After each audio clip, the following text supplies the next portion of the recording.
喺好多人嘅印象中咧，水果咧大多數係生喺樹上面嘅，但係咧火龍果就有啲特別啦。佢唔係咧喺地上面躝出嚟，同時咧佢又唔係掛喺嗰個樹枝上面長出嚟㗎。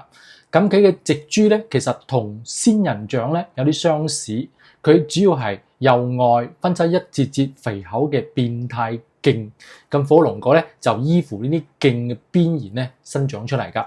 咁遠遠睇落去咧，就好似仙人掌個邊上面咧，突然間咧出咗一個鮮紅色嘅果實，佢係特別醒目㗎。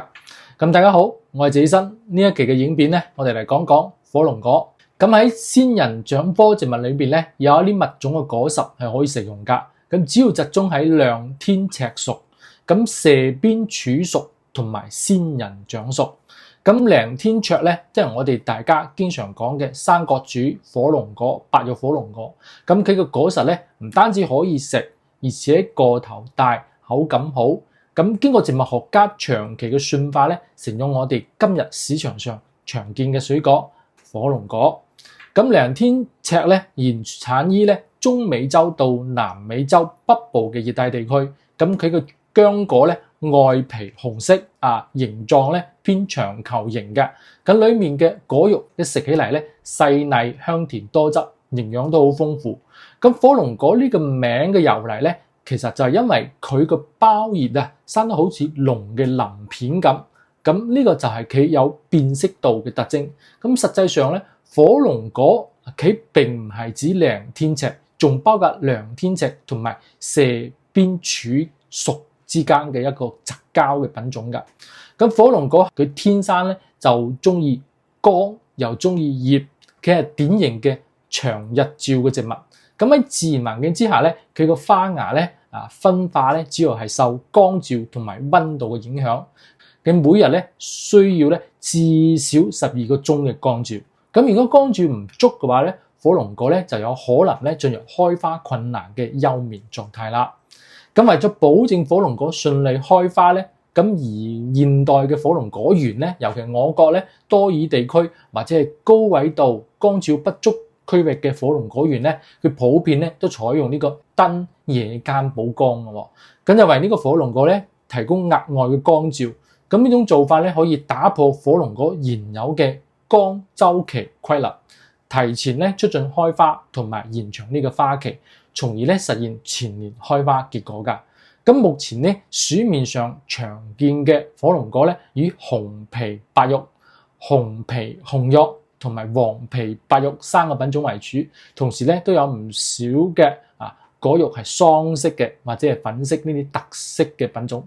其中咧黃皮白玉嘅就係麒麟果啦。都係叫燕窩果、黃皮火龍果，即係通過雜交產生嘅優質品種。咁我哋之前嘅影片裏邊咧，都專門講過呢個燕窩果。咁有興趣嘅朋友可以翻去睇下。咁有啲朋友問謝醫生火龍果有乜嘢營養價值咧？咁要講火龍果嘅營養價值咧，其實相當唔錯噶。紅心火龍果同埋白心火龍果嘅膳食纖維平均含量咧，分別係每百克2.77克同埋3.14克噶，比我哋平時食嘅蘋果桔橙或者係桃呢啲都要高嘅。特別係火龍果裏邊嘅小粒粒，即係佢係膳食纖維嘅主要來源。咁事實膳食纖維咧，唔單止可以增加我哋嘅飽腹感，仲可以促進呢個胃腸蠕動，預防便秘，對腸道健康都非常有益㗎。如果你平時容易便秘咧，不妨試一試火龍果㗎。咁火龍果鎂嘅含量咧喺水果中都好突出嘅，每百克係大概係30毫克，係蘋果嘅接近嘅8倍。咁食一個火龍果咧，就大約400克左右啦，咁就可以攝入120毫克嘅鎂，咁相當於成年人每日鎂需求嘅36%。咁火龍果嘅果皮咧同埋果肉咧都含有黃酮類嘅化合物，咁分別係每百克8.33毫克同埋7.21毫克㗎。咁相比之下咧，常見嘅蔬菜嘅總黃酮含量咧，大約係每百克2毫克同埋14毫克嘅啫。咁常見水果咧就係每百克3毫克至36毫克之間，所以咧火龍果嘅黃酮含量都算唔錯㗎。咁紅心火龍果果肉咧，仲含有豐富嘅花青素同埋甜菜紅素，其中咧甜菜紅素含量咧係遠高於花青素嘅，係主要嘅優勢成分。咁火龍果嘅糖類咧，主要包括葡萄糖、果糖同埋低聚糖，其中咧紅心火龍果嘅糖含量咧係比白心火龍果要高嘅，而且口感更加甜。另外咧，火龍果仲含有少量嘅維生素 C 同埋 B 族維生素啦，同埋維生素 E 以及呢個鉀啊、鈣啊、鎂啊呢啲礦物質，就係因為膳食纖維同埋低聚糖含量豐富咧，火龍果先至俾大家譽為通便神器噶。咁我個咧對成年人嘅膳食纖維嘅推薦入量咧係每日咧25至30克嘅。咁如果每日食200克嘅白心火龍果咧，就可以攝入大約6克嘅膳食纖維，相當於每日最低推薦量嘅24%，咁比食相同等重量嘅香蕉更加有效。咁火龍果中嘅低聚糖咧，佢又屬於水溶性嘅膳食纖維一種，咁喺腸道中咧就可以吸水膨脹，促進胃腸蠕動，同時咧又可以幫助一啲有益菌嘅生長，咁對預防便秘有幫助㗎。有啲朋友問：自己真啊，點解食咗火龍果大小便會變紅色嘅咧？咁經常食火龍果嘅朋友咧，可能會發現，如果咧一次食得太多紅心火龍果咧，佢嘅尿液咧就會或者係呢個大便咧就會紅色㗎。咁冇心理準備嘅話咧，可能你上廁所容易嚇親，哇！以為自己便血。其實咧呢主要係火龍果裏邊嘅甜菜紅素起作用㗎。咁甜菜紅素咧係一種非常安全嘅天然着色劑嚟㗎，而且佢嘅着色能力又比較強。一次性咧攝入量過多嘅話咧，我哋身體吸收唔到，咁多餘嘅咧就會通過尿液同埋大便排出體外㗎，將佢哋染成紅色。咁呢個咧完全係正常嘅現象，大家唔使過於擔心嘅。等我哋身體咧將佢排乾淨之後咧，顏色就會恢復正常啦。另外咧，雖然火龍果食起嚟口感唔係特別甜，尤其係白心嘅火龍果更加淡啲，係嘛？好多人都習慣咧佢根據口感嚟判斷呢個水果嘅含糖量，但係咧唔係咁準確㗎。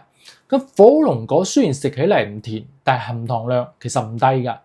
葡萄糖係火龍果裏邊含量最高嘅可溶性糖，大約係佔到可溶性糖總量嘅70%。咁其次先至係果糖，最低咧先至係蔗糖㗎。咁之所以食起嚟唔甜咧，就係因為3種糖之中甜度最高嘅係果糖，其次先至蔗糖，而葡萄糖嘅甜度係最低嘅。咁係重要即係咧，葡萄糖進入血液嘅速度咧，比果糖同埋蔗糖都要快，咁對血糖嘅影響都更加大。所以咧，即使火龍果食起嚟唔甜，但係咧，如果係需要控制血糖嘅人嚟講，仲係要少食，唔好過量㗎。咁另外咧，自己提醒大家，成熟嘅火龍果咧，可以喺室溫下咧保存幾日。咁只要放喺陰涼處咧，一般又可以保持1週左右咧。不過咧，前提係室內嘅溫度唔可以太高。一般咧，室內嘅溫度咧唔可以超過30°C度。咁溫度越高咧，個果實咧就越容易變質。另外咧，火龍果又比較怕低溫喎，一般咧係唔建議長期冷藏㗎。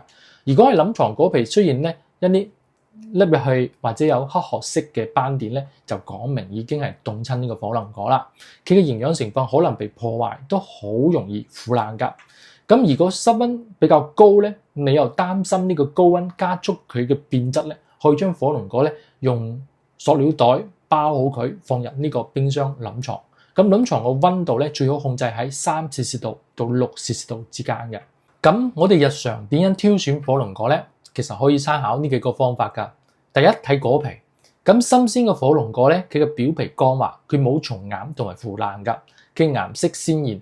咁顏色越紅咧，就講明成熟度越高。咁第二咧，我哋睇呢個顏色。咁果皮嘅紅色部分越紅越好。咁綠色嘅部分咧，越綠就代表越新鮮。咁如果綠色部分咧變黃枯萎咧，就講明唔夠新鮮啦。咁第三，我哋睇根部。我哋挑選之前咧，我哋要仔細咁睇火龍果嘅根部咧有冇腐爛㗎。咁新鮮嘅火龍果根部咧，一般係冇腐爛嘅。第四咧，我哋撳下佢個軟硬，唔可以選擇太過熟或者係太生嘅果實，可以用手輕輕咁搣一搣。咁太軟咧就證明熟過頭啦。咁太硬咧就講明仲係生嘅，所以我哋可以選擇咧軟硬適中嘅最好。第五咧，我哋捏一捏佢個重量，咁果實越重咧，汁水越多咧，佢個果肉咧就越飽滿㗎。火龍果口感獨特，佢有淡淡嘅甜味，又帶一啲絲絲嘅酸味，而且食起嚟好方便。中意嘅人咧，佢可以一口一口咁食㗎，停落嚟。不過咧，雖然火龍果嘅美味有營養，但係咧從中醫角度嚟講，佢嘅性質偏寒涼，所以咧胃腸道比較敏感嘅人，以及係經期嘅女性朋友，最好一次唔可以食太多啦，以免引起不適㗎。咁多謝大家。